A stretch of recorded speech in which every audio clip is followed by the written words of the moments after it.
भारत सरकार ने एक बड़ा फैसला लिया है। इंश्योरेंस सेक्टर में अब 100% एफडीआई की इजाजत दे दी गई है। जी हां, देश के कोने कोने में हर व्यक्ति की पहुंच तक बीमा की पहुंच बढ़ाने के लिए सरकार ने बड़ा फैसला लिया है। केंद्रीय कैबिनेट ने इंश्योरेंस सेक्टर में विदेशी निवेश की सीमा बढ़ाकर 100% करने के लिए बिल को मंजूरी दे दी है। यह बिल संसद के इसी शीतकालीन सत्र में पेश किया जा सकता है। लेकिन सवाल यह है कि 100% एफडीआई का मतलब क्या होता है? क्या बीमा सस्ता होगा या महंगा होगा? क्या विदेशी कंपनियां भारत आएंगी और आम आदमी को इससे क्या फायदा होगा? और क्या नौकरी के अवसर भी बढ़ेंगे? चलिए ये सब सवाल आसान भाषा में समझते हैं। एफडीआई यानी फॉरेन डायरेक्ट इन्वेस्टमेंट। पहले तक इंश्योरेंस कंपनीज में विदेशी कंपनियां सिर्फ 74% तक हिस्सेदारी रख सकती थी और अब 100% एफडीआई का मतलब है कोई भी विदेशी इंश्योरेंस कंपनी भारत में पूरी की पूरी अपनी कंपनी खोल सकती है। यानी उन्हें 26% शेयर की बाध्यता के लिए किसी इंडियन पार्टनर की जरूरत नहीं पड़ेगी। पूरा का पूरा 100% विदेशी कंपनी अपनी जेब से लगा सकेंगे और पूरी कमाई भी उन्हीं की होगी। हाँ, देश के लोगों को इसका फायदा कैसे होगा, ये जानने से पहले समझते हैं कि इस फैसले की जरूरत क्यों पड़ी। भारत में अभी भी करीब 40% से ज्यादा लोग बीमा के दायरे से बाहर हैं। सरकार चाहती है ज्यादा पूंजी आए, ज्यादा कंपनियां आए और कंपटीशन भी बढ़े और बीमा हर घर तक पहुंचे ताकि लोग और उनका भविष्य सुरक्षित रहे। एफडीआई 100% से विदेशी पैसा, टेक्नोलॉजी और एक्सपीरियंस तीनों भारत आएंगे और यह क्षेत्र तरक्की करेगा। अब इससे आम आदमी को, हमें और आपको क्या फायदा होगा? पहला फायदा, बीमा सस्ता हो सकता है। जब मार्केट में ज्यादा कंपनियां आती हैं तो कंपटीशन बढ़ता है।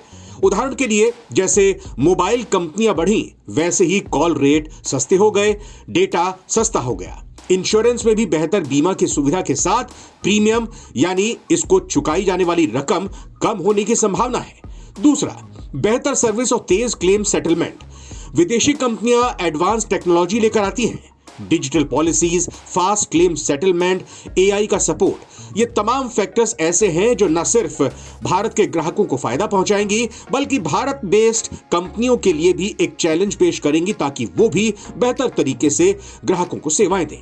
मतलब दावा पास कराने के लिए ऑफिस के चक्कर कम लगाने होंगे, काम ज्यादा फास्ट होगा। इसका मतलब यह हुआ, अगर किसी को बीमा की जरूरत पड़ती है तो फिर उसे बार बार चक्कर कहीं नहीं लगाने पड़ेंगे, आसानी से उसका काम हो जाएगा और उसे कोई असुविधा भी नहीं होगी। तीसरा, ज्यादा ऑप्शंस और कस्टमाइज प्लान्स होंगे। अब सिर्फ वही पुराने प्लान नहीं बल्कि health, life, travel, cyber insurance जैसे नए और फ्लेक्सिबल प्लान्स मिल सकते हैं। रोजगार पर इसका क्या असर पड़ेगा? नई कंपनियां आएंगी तो ऑफिसेस खुलेंगे, ब्रांचेस खुलेंगी और बढ़ेंगी। इससे एजेंट्स, कस्टमर सपोर्ट, आईटी और डेटा प्रोफेशनल्स की जरूरत पड़ेगी। साथ ही मार्केटिंग जॉब्स भी काफी बढ़ेंगी। मतलब हजारों नए रोजगार के अवसर पैदा हो सकते हैं।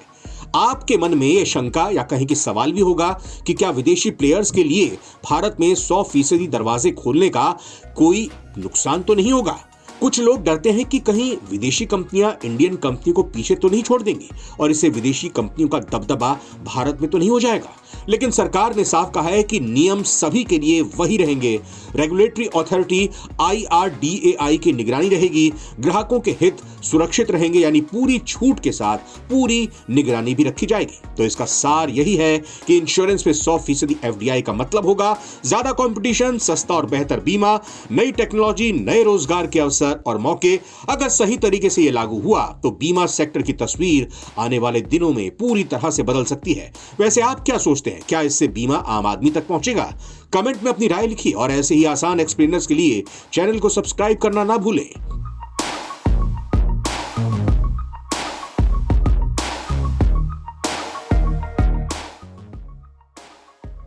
नवभारत टाइम्स की रिपोर्ट।